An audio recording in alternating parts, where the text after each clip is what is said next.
Good morning, afternoon, or evening, ladies and gentlemen, all in crypto here, and welcome back, guys, for your daily cryptocurrency news update. We do one of these updates, or are planning on doing one of these updates, every single day at 10 a.m. UK time to make sure that you guys stay up to date with the latest cryptocurrency news over the past 24 hours every single day. We're going to, of course, kick things off with the major news that came out literally just after yesterday's update. And that is Hong Kong unveils plans to let retail investors trade cryptocurrencies. Proposals are latest sign of territory's ambition to become Asia's premier digital asset hub. Excuse me. Hong Kong has pushed ahead with plans to let retail investors trade cryptocurrencies as it vies with Singapore's for supremacy as a digital asset hub. I think Singapore is a little bit further ahead. Under plans launched on Monday by Hong Kong's Security and Futures Commission, the industry's two largest crypto tokens, Bitcoin and Ethereum, would be opened up to retail customers, and licensed exchanges would be required to ensure clients have sufficient knowledge of virtual assets before they are allowed to trade. All digital assets trading platforms operating in Hong Kong or actively marketing to Hong Kong investors would need to be licensed by the SFC. So that'll be the Hong Kong jurisdiction governors. The proposal, which will first be subject to a 6-week consultation with interested parties, would also require that no more than 2% of clients' funds be stored in hot wallets. Very interesting how they're actually going on to look at cold storage and protecting the clients. A term used to describe online accounts seen as vulnerable to hacks or phishing scams because their keys are stored online. Granting retail traders who until now have had to trade crypto assets on unlicensed exchange access to licensed platforms would mark a big step in efforts to attract crypto business to Hong Kong.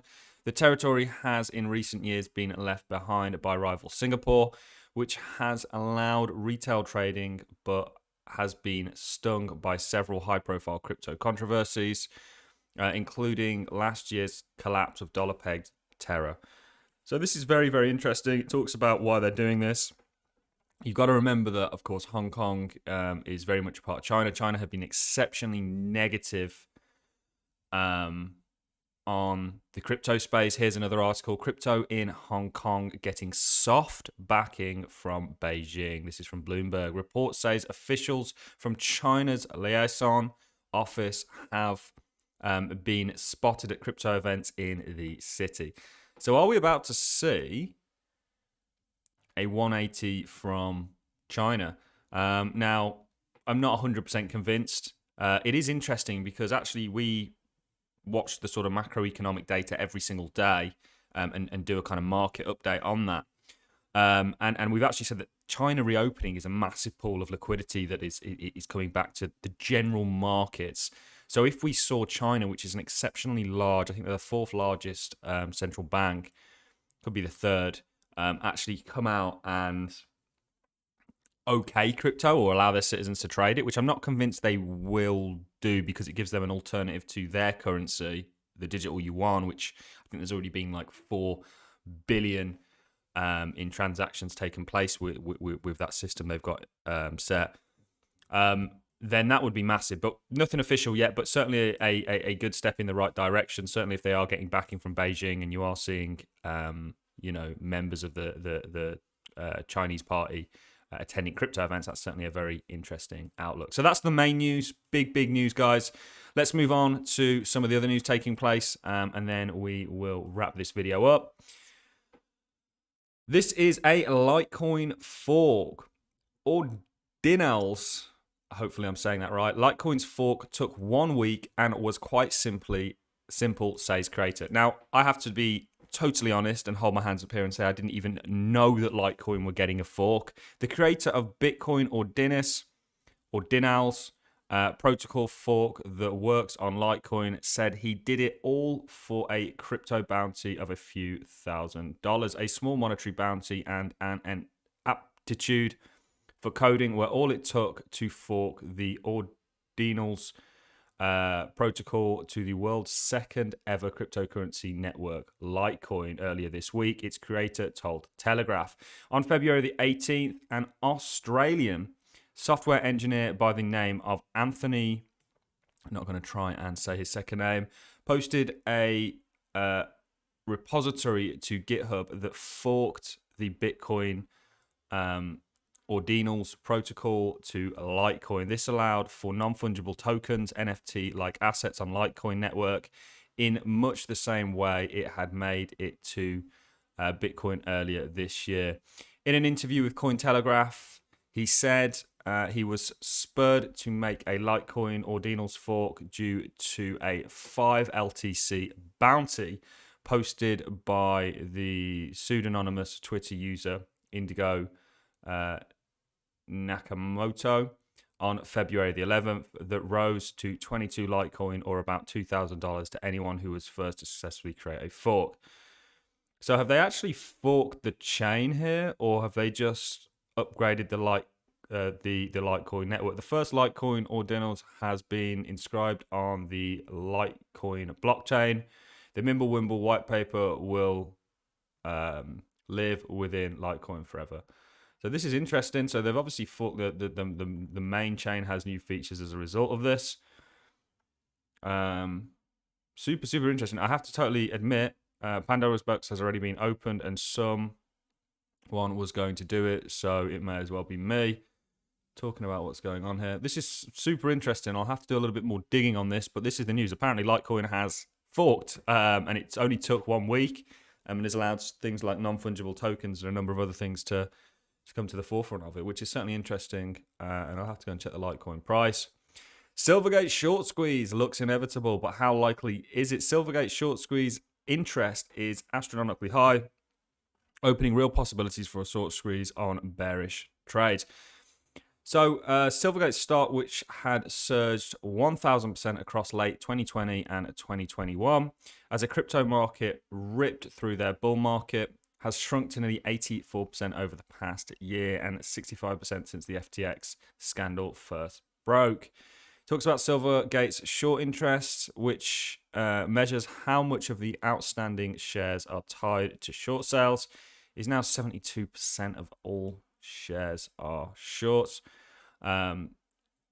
And then it goes on to say, Silvergate is a cryptocurrency company, and of course they've got hit very hard in the bear market. And what it's essentially saying is that you have although it doesn't looks fine to me, this sort of down pattern, a short squeeze potentially taking place. This was a big trend with Reddit and Wall Street bets and all this sort of stuff. So potentially there is this possibility. Just a bit of interesting news. As one of the only US banks that can freely move fiat to crypto exchanges, Silvergate supports a raft of companies in the space, including Circle, Coinbase, Binance US, and Kraken, via its internal payment rails known as Silvergate Exchange Network.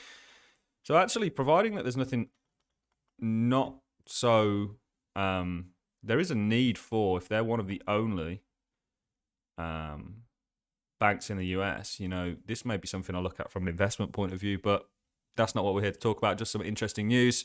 We have another crypto hedge fund, Galias Capital, shuts down after losing $40 million to FTX. Galias co-founder said the fund has halted all trading as it is no longer viable post-FTX. We had news of this, another firm actually closing down yesterday. So it's another bankruptcy, another casualty of the FTX Trojan horse, as I'm calling it. And, I don't think this will be the last that we see in terms of casualties coming off the back end of FTX. There's lots of companies out there that are kind of trying to survive right now, and coming very, very close to the wire. Some more interesting news, guys, is a BingChatGPT. Pump and dump tokens emerge by the dozen. PeckShield, blockchain security firm PeckShield on Twitter, said it found dozens of pump and dump tokens purporting to be related to ChatBTC. What's going on with this ChatBTC, and certainly the Bing version, which I think is Microsoft's version. Did you see the conversations that people were having with that Bing chatbot? It was very Terminator-esque.